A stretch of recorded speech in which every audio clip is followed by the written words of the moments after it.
दोस्तों नमस्कार। मैं सतबीर दलाल आपका अपने यूट्यूब के भारत लिंक चैनल पर स्वागत करता हूं। दोस्तों आज जो शख्सियत हमारे सामने बैठी हुई है, हमारे साथ बैठी हुई है, वो कभी देश के बहुत ही जाने माने मॉडल हुआ करते और एक सफल मॉडल का कैरियर देखने के बाद इन्होंने समाज सेवा का बीड़ा उठाया है और ये गुड़गांव के अंदर लोगों की समस्याओं को उठाकर उनको दूर करने का प्रयास करते रहते हैं। तो ये हमारा सौभाग्य है कि आज इन्होंने हमें टाइम दिया। तो सबसे पहले तो हम इनका परिचय करवाना चाहेंगे आप लोगों से। ये हैं विकास हुड्डा जी, जो गुड़गांव के वार्ड नंबर 36 से चुनाव लड़ रहे हैं। विकास जी नमस्कार। नमस्कार। सबसे पहले मैं भारत लिंक के सभी दर्शकों को नमस्कार बोलता हूँ, राम राम बोलता हूँ।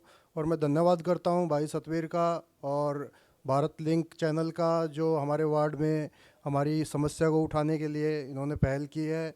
तो मैं इनका आभारी हूँ उस चीज़ के लिए। धन्यवाद भाई। विकास जी, आप अपने जीवन में, यंग जीवन में एक बहुत ही सफल मॉडल रहे हैं। तो क्या थोड़ा सा आप उसके ऊपर रोशनी डालेंगे? आपने किन किन प्रोडक्ट की मॉडलिंग की और आपका कितना लंबा मॉडलिंग का कैरियर रहा? मैंने दरअसल तकरीबन 6 साल के लिए मॉडलिंग की है। मैं जी मुंबई रहा हूँ। जी जी जी मैंने दिल्ली में भी मॉडलिंग की है। जी और बहुत सारे प्रोडक्ट हैं कंपनी, जैसे मेन मैं आपको बताऊँ, टाटा इंडिकॉम। जी और टाटा इंडिकॉम दरअसल आप देखोगे टेलीकॉम सेक्टर में जी भी टाटा और रिलायंस आपस में कंपटीटर हैं। जी मैंने जी दोनों के लिए काम किया हुआ है, जी टाटा के लिए भी, रिलायंस के लिए भी। जी और उससे अलग जैसे एक्साइड है, अपना इंटेक्स डीवीडी प्लेयर है, जी अपना क्रोमा है। जी और बहुत सारे मतलब ऐसे जी जी जी ये अपना तिकोना इसका है ब्रॉडबैंड। तिकोना ब्रॉडबैंड जी का जी जो था जी वो किया जी हुआ है जी मैंने। जी जी तो तो ये तो इनका मॉडलिंग का कैरियर था दोस्तों। लेकिन जब मॉडलिंग का कैरियर सफलतापूर्वक करने के बाद इन्होंने गुड़गांव को अपनी कर्म भूमि बनाया और अपने व्यवसाय के साथ साथ इन्होंने समाज सेवा के लिए भी कार्य करना शुरू किया। सबसे पहले तो हम इनसे पूछना चाहेंगे कि आप क्या किसी पार्टी से भी जुड़े हुए हैं? जी, मैं कांग्रेस पार्टी से और दीपेंद्र हुड्डा से काफ़ी लंबे समय से जुड़ा हुआ हूँ। जी जी जी तो सर अब पार्टी में क्या कोई पद भी रहा है आपका? जी, मैं यूथ का पूर्व में जनरल सेक्रेटरी रहा हूँ। जी जी जी। तो अब आप चुनाव लड़ रहे हैं विकास जी, विकास हुड्डा जी, तो किस वार्ड से चुनाव लड़ रहे हैं आप? वार्ड 36 से जी। अच्छा अच्छा, वार्ड 36 है। तो क्या आप हमें बताएंगे कि आप जो चुनाव लड़ रहे हैं उनमें आपके वार्ड में कुछ समस्याएं होंगी, वो कौन सी समस्याएं हैं आपके वार्ड में? मेरे वार्ड में अभी तक बुनियादी समस्याओं से भी हमारा वार्ड जूझ रहा है, क्योंकि इस शहर में आपको जानकारी होगी 900 मीटर का जो एम्यूनिशन डिपो का क्षेत्र है, हमारा जी वार्ड उसमें आता है। जी तो जो मूलभूत सुविधाएं आज भी हम उससे ग्रस्त हैं। जी बरसात के दौर में तो ख़ास तौर पर यहाँ इतना बुरा हाल रह जाता है कि 4-4 फुट पानी भर जाता है, लोगों को नाव लेके चलनी पड़े ऐसे हालात हो जाते जी हैं। जी जी तो बहुत बुरा हाल है और हमारा वार्ड तकरीबन ग्रसित है इन चीज़ों हर बार की बारिश की तरह अब की बार भी फिर वही हाल। से। तो आपने अब तक क्या कुछ अपनी तरफ से इस वार्ड के लोगों के लिए भी करवाया है क्या? मैं जो भी अपना निगम से या इधर उधर से जो भी समस्याएं लोगों को होती हैं, जैसे वोट कार्ड बनवाने, ये बेसिक जो प्राइमरी नेसेसिटीज़ हैं उनके लिए जो भी मदद हो सकती है वो हमने करवाई हैं। जी कहीं ढक्कन बदलवाने का काम है वो करवाए हैं। कहीं कोई पानी की समस्या है, पानी का कनेक्शन कहीं से हो गया है, तो वो सारी सब चीज़ों के उनके ऊपर काफ़ी हमने काम किया है। जी फिर जैसे बरसात में मैं बता रहा हूँ आपको, हमारे यहाँ में इन रोड पे गली में काफ़ी पानी भर जाता जी था। जी तो जी उसमें भी हालांकि अब भाई हम अपने तौर पर जो भी कर सकते हैं, निकासी का समाधान है मूलतः, और जी तो कुछ हो नहीं सकता। जी जी हाँ, क्योंकि ये सारा हमारा निचला क्षेत्र है, शीतला कॉलोनी से पीछे तक का पानी इधर आता है। जी तो उसमें यह है कि भाई हम अगर कोई बांध बनाए तो वो पीछे के लोग भी ग्रसित होंगे, जी पर वो समाधान नहीं है। जी तो हमने निकासी का काम अपने लेवल पे किया है, जैसे ड्रेनेज है उसमें हमने अपना कनेक्शन किया था। जी हालांकि वही है भाई, निगम तो फिर भी कह देता है कि ये इलीगल कनेक्शन हैं। जी पर वो लोगों की समस्याएं हैं, उसका समाधान अपने तौर पे भी जो भी किया जा सकता है वो कोशिश हमने की है। जी जी जी यही। आपको क्यों लगता है विकास जी कि आप ये चुनाव जीत जाएंगे? देखिए, चुनाव हार और जीत ये मेरे लगने या ना लगने से, ये लोगों के हाथ में है। जी लोकतंत्र में लोग ही बनाते हैं और लोग ही हटाते हैं। जी हाँ, मेरा भाईचारा, मेरा कॉलोनी, ये मेरा परिवार है। जी मेरा तकरीबन बचपन यहाँ बीता है। जी तो यहाँ जैसे गांव में अपने चाचा ताऊ होते थे, मेरा परिवार है ये। यहाँ मैं हर घर में मेरी पहुँच है। जी और तकरीबन हर घर मेरा परिवार जैसा ही है। जी तो वही उन्होंने ही वोट देनी और उन्होंने ही बनाना है। तो हार जीत तो उन लोगों के हाथ में है, वो मेरे साथ हैं, तो घबराने की कोई बात नहीं है। अच्छा, अगर विकास हुड्डा जी, अगर आप ये चुनाव जीत जाते हैं तो अगला क्या टारगेट होगा आपका? देखो जी, अभी तो फिलहाल मैं वही बता रहा हूँ आपको। पार्टी ने हमारी घोषणा की थी कि अब की बार सिंबल पे चुनाव लड़ेंगे। तो सिंबल पे चुनाव लड़ेंगे तो भाई हम भी लोगों के बीच में है। मेरे परिवार ने कहा कि भाई आप भी तैयारी करो, जब मेहनत कर रहे हो इतने तो हमारी और किसी को करने की बजाय आप ही हमारी ज़्यादा बात कर सकते हो। तो हम क्यों इधर उधर किसी और को करें। तो लोगों ने मुझे आगे किया, तो भाई हम टिकट की दावेदारी मैं भी कर रहा हूँ। टिकट मिलेगी, चुनाव ज़रूर लड़ूंगा। जो भाई दीपेंद्र जी अपने जिस प्रकार की जिम्मेदारी लगाएंगे आगे, उस चीज़ के लिए भी तैयार है। क्या आप पार्टी सिंबल पे, क्या इसमें पार्टी सिंबल देगी आपकी पार्टी चुनाव बिल्कुल, में? पार्टी ने घोषणा कर दी है भाई साहब, पार्टी सिंबल पे ही चुनाव लड़ाएगी। और सिंबल आपको देगी, आपको पार्टी ने ये एश्योरेंस दिया है? देखो, पार्टी एश्योरेंस तो जब टिकट मिल जाती है तभी होती है। सिंबल के लिए तो कोई अपना आवेदन दे सकता है। जी जी। नहीं, पार्टी देखेगी भाई, जो भी मजबूत दावेदार होगा उसको चुनाव में मैदान में लेकिन उतारेगी। आपको लगता है कि जो पार्टी में आपके संबंध हैं उनके आधार पर लगता है, आपको यकीन है कि पार्टी आपको सिंबल पे चुनाव जरूर लड़वाएगी? जी, मुझे ऐसा लगता है। जी जी जी। अच्छा, एक एक क्वेश्चन हम पूछना चाहेंगे। देखिए, हर उम्मीदवार जीत का दावा करता है, आप हो या कोई और। लेकिन किसी वजह से अगर आप ये चुनाव नहीं जीत पाए, तब क्या तब भी आप चुनावी राजनीति में रहेंगे, या सिर्फ समाज सेवा ही करेंगे, या फिर अगला भी कोई चुनाव लड़ेंगे?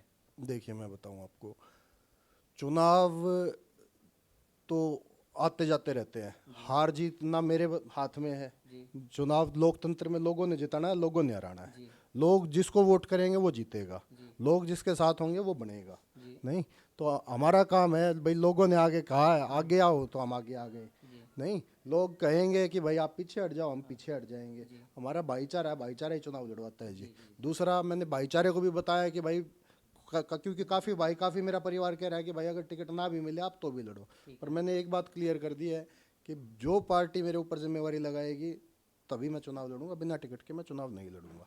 तो आगे हार जीत की बात ये है, भाई हम मेहनत कर रहे हैं, ये मेरा परिवार है, मेरा घर है, तो घर में हम कहाँ से हारेंगे। जब हम तो यहाँ ये मादा रखते हैं भाई, ये पूरा परिवार जब किसी के साथ लग जाता है जी तो जी कोई भी हम उसको जिता देते हैं। जी नहीं, तो परिवार ने बस यही कहा है, इस कॉलोनी ने इकट्ठा हो गए कि भाई आप आगे आओ, तो हम इसीलिए आगे आए हैं। चलिए, आपने अपने वार्ड की समस्याओं को तो बताया विकास जी, लेकिन आप इस वार्ड से बाहर भी समाज से जुड़े हुए हैं, लोगों से जुड़े हुए हैं, पूरे गुड़गांव में आप समाज सेवा का काम करते हैं। तो आपको लगता है कि इस वार्ड से बाहर भी समाज में भी और भी कोई समस्याएं हैं? देखो, समाज में समस्याएं तो कई तरह की हैं जी। आज जी। की तारीख में जैसे? समाज में क्या, देश में भी समस्याएं तो हर तरह की हैं। जी अगर समस्याएं ख़त्म हो जाए तो आप एक बात बताओ, आज की तारीख में अमेरिका को नंबर 1 कंट्री माना जाता है। हाँ हाँ। तो समस्याएं से तो आदमी हमेशा विकास की तरफ और आगे बढ़ना चाहता है। जी हम जिस रफ्तार से बढ़ रहे थे उसमें ब्रेक ना लगे, वो रफ्तार बढ़नी चाहिए, जी घटनी नहीं चाहिए। जी तो समस्याएं तो हर तरह की हैं समाज में। आप देखो आज क्या माहौल है। जी आज जाति और धर्म के नाम पे हम कब से ये समस्याएं हमारे देश में आज भी जिंदा है। हाँ हाँ हाँ, जाति के नाम पे लोग लड़ रहे हैं, धर्म के नाम पे लोग लड़ रहे हैं। हाँ तो हाँ। ये सब चीज़ें खत्म होनी चाहिए। बहुत सारी समस्याएं हैं जी, कोई छोटी एक आधी समस्या नहीं है, दुनिया भर की समस्याएं हैं। आप इन समस्याओं को ख़त्म करने के लिए क्या प्रयास करेंगे? प्रयास यही है जी, जितना हो जाति के नाम पे नहीं, इंसान को कर्म के नाम पे पहले कर्म के हिसाब से जातियाँ बनी थी। जी हाँ, और धर्म कोई ये तो मानने का विषय है, कोई किसी धर्म को मानता है, कोई किसी धर्म को जी मानता है। जी नहीं, बस ये है कि सबसे बड़ा धर्म इंसानियत है, और सबसे बड़ा कोई जाति वाति है तो अपना कर्म है। जी। तो अपने कर्म करते रहना चाहिए आदमी ने, और भाईचारा और प्यार प्रेम से आपस में रहना चाहिए। अच्छा, अब आजकल मीडिया में चर्चा चली हुई है वन नेशन वन इलेक्शन की, तो आपके हिसाब से ये ठीक है या गलत है?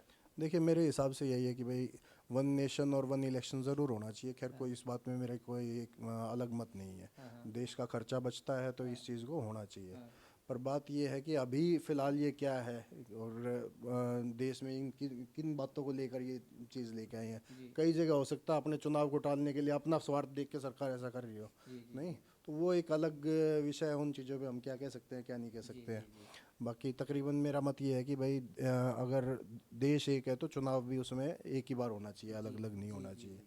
पर उसके साथ साथ सरकार को, हालांकि मैं कोई राजनीतिक टिप्पणी अभी नहीं करना चाहूँगा, हाँ हाँ पर यह है कि और भी बहुत सारी चीज़ें ऐसी है जिनमें वन नेशन है, तो जैसे वन इलेक्शन है। हाँ हाँ, ऐसे ही देश में आज की तारीख में बीजेपी की सरकार एक ही व्यापारी को ज़्यादा बढ़ा रही है। आप हर जगह देखो, अदानी अदानी सबके में चल हाँ रहा हाँ, है। जी जी तो जी। बहुत सारे ऐसे मुद्दे हैं जी जहाँ पे अपना स्वार्थ छोड़ के देश के लिए भी सोचना चाहिए। सर, देश के अंदर चुनावी माहौल बनने लग रहा है और प्रदेश में भी चुनावी माहौल बनने लग रहा है, तो आपको क्या लगता है कि प्रदेश में और देश में अगली सरकार किसकी होगी? देखिए, प्रदेश में तो इसमें कोई दो राय नहीं है। आज की तारीख में आप किसी से भी पूछ के देखो, हर कोई यही बोलता है कि आने वाली सरकार कांग्रेस की होगी और चौधरी भूपेंद्र हुड्डा की अगुवाई में अगली सरकार बनने जा रही है कांग्रेस की। किस बेस पे कह रहे हैं आप ये बात? आप ये देखिए, आज की तारीख में चाहे कर्मचारी हो, व्यापारी हो, किसान हो, मजदूर हो, हर कोई परेशान है। प्रति व्यक्ति आय में हुड्डा साहब के टाइम पे नंबर 1 था हरियाणा। आज प्रति व्यक्ति निवेश के समय, प्रति व्यक्ति आय में, प्रति व्यक्ति निवेश में, दोनों में नंबर 1 था। आज की तारीख में बेरोजगारी में नंबर 1 है। आज की तारीख में क्राइम में नंबर 1 है। मतलब जो नेगेटिव चीज़ें हैं उनमें आज की तारीख में अपना हरियाणा उन चीज़ों की तरफ जा रहा है और विकास की रफ्तार रुक गई है। जो हुड्डा साहब के टाइम पे काम हुए थे, आप ये देखिए, हुड्डा साहब के टाइम में किसानों के लिए भी नारा था, हुड्डा तेरे राज में जीरी गई जहाज में। नहीं, आज आप ये देखिए, किसान आंदोलन कितना लंबा चला था, 700 से ज़्यादा लोग मारे गए, पर सरकार वहाँ कोई सुनवाई नहीं हुई। आखिर में प्रधानमंत्री को आके माफ़ी मांगनी पड़ी और वो बिल वापस लेना पड़ा। तो बहुत सारे मुद्दे हैं जिनसे लोग परेशान हैं, दुखी हैं, और दुखी होकर लोग सत्ता परिवर्तन करते ही। लेकिन हमने तो सुना है कि वो जो बिल थे वापस नहीं लिए गए, हालांकि प्रधानमंत्री ने तो उनको वापसी की घोषणा कर दी है, लेकिन कुछ लोग ऐसे हैं जो ये कह रहे हैं कि अब तक वापस नहीं हुए हैं। क्या ये सच है? जी, प्रधानमंत्री ने घोषणा तो कर दी थी, पर अभी भी किसानों ने दोबारा पीछे से फिर एक बार अल्टीमेटम दिया था। हाँ, और यहाँ तकरीबन 1 साल आंदोलन चला था, हम लोगों ने भी उसमें हिस्सा लिया था। राजीव चौक के ऊपर यहाँ काफ़ी किसान बैठे थे, तो वहाँ एक्टिवली हम लोग भी आंदोलन में गए थे। तो यही है अभी। बाकी जब सरकार आएगी किसानों की, उस हिसाब से क्या सोच हो सकती है, क्या नहीं हो सकती। आप ये देखिए, एक 700 से ज़्यादा किसान मारे गए, और कितनी, आप ये देखिए, जिन इस सरकार को, मतलब किसानों के प्रति क्या इनकी भावना हो सकती है, जो 1 साल तक सड़क पर बैठे रहे और उनके सुध तक नहीं ली गई। आप भी एक किसान परिवार से हैं, और लेकिन मैंने कई बार देखा है कि हरियाणा के अंदर किसान है ना, आज भी काफ़ी आंदोलन करते रहते हैं, काफ़ी, कभी रोड जाम करते हैं, कभी धरने देते हैं, कभी और कुछ हैं। तो ऐसी क्या समस्याएं हैं किसानों की आज भी? देखिए, आप किसान तो बेचारा परेशान ही है। आज भी आप ये देखिए, एमएसपी की गारंटी उसको पूरी नहीं मिल पा रही है। हाँ, कहने को कई चीज़ों पे एमएसपी घोषणा तो कर देती है सरकार, पर वो उचित एमएसपी, उचित दाम उनको मिल नहीं जा पाता। हाँ, अब मोदी जी ने भी घोषणा की थी कि भाई हम किसान की आय दोगुनी कर देंगे। आप दोगुनी तो बात छोड़िए, उनको अपनी जो एक बेसिक जो इनकी लागत है, कई बार तो वो भी पूरी नहीं हो पाती। और उससे अलग कभी मौसम की मार, कभी किसी चीज़ की मार। आप ये देखिए, खाद के लिए कैसे, कितनी बुरी तरह लोग लाइन में खड़े रहते थे, फिर भी कितने लोगों को, कितने किसानों को खाद मिल पाता था। तो बहुत सारी समस्याएं हैं, किसान तो परेशान ही रहा है जी, और किसान की सुध सरकार लेती नहीं। जी जी।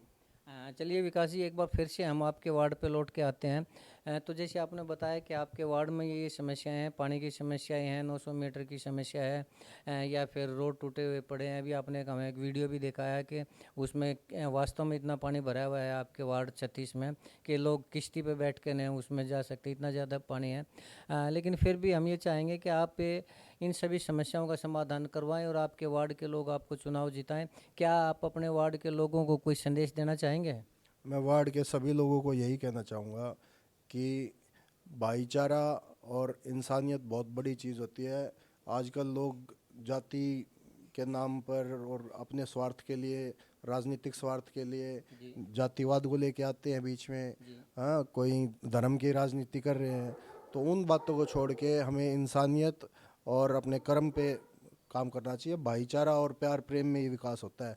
आप देखिए, कोई भी बड़े से बड़ा, आप ये देखिए अमेरिका, आज की तारीख में अमेरिका इसीलिए है कि वहाँ पे अलग अलग देशों से लोग जाकर, अमेरिका ऐसे ही नहीं बना है। आप ये देखिए गुड़गांव, आप और अपने हरियाणा में भी आप उदाहरण ले लीजिए। गुड़गांव गुड़गांव क्यों है? गुड़गांव को मिलेनियम सिटी, जो यहाँ के सिर्फ गांव हैं उनके कारण नहीं बना। गुड़गांव इसीलिए बना क्योंकि आप और हम अपने अपने ज़िले को छोड़ के, अपने अपने राज्य को छोड़ के आके मिनी इंडिया हमने यहाँ बसाया है, और उसी कारण वही एक तरक्की का माध्यम है।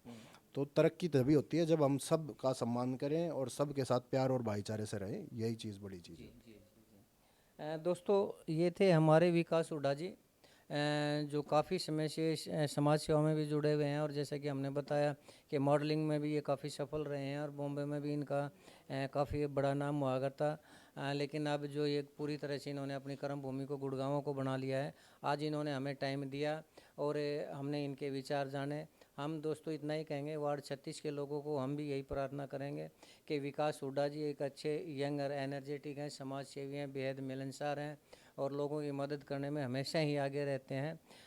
तो हम परमात्मा से प्रार्थना करेंगे कि आने वाले टाइम में इनके सभी सपने पूरे हों और जो सपने इन्होंने अपने वार्ड के लिए लिए हैं वो भी हमें उम्मीद है कि ये सभी सपनों को पूरा करेंगे, वार्ड की समस्याओं का समाधान करेंगे। दोस्तों आज का हमारा सफ़र यहीं तक का था। तो आपने हमारे वीडियो को देखा तो इसके लिए हम आपका बहुत बहुत धन्यवाद अदा करते हैं और हम आपसे भी गुजारिश करते हैं कि आपने अगर हमारे इस प्रयास को अगर आपको अच्छा लगा तो आप हमारे चैनल को लाइक करें, सब्सक्राइब करें और शेयर ज़रूर करें दोस्तों। इसी के लिए हम एक बार फिर से आपका धन्यवाद देते हैं। जय हिंद।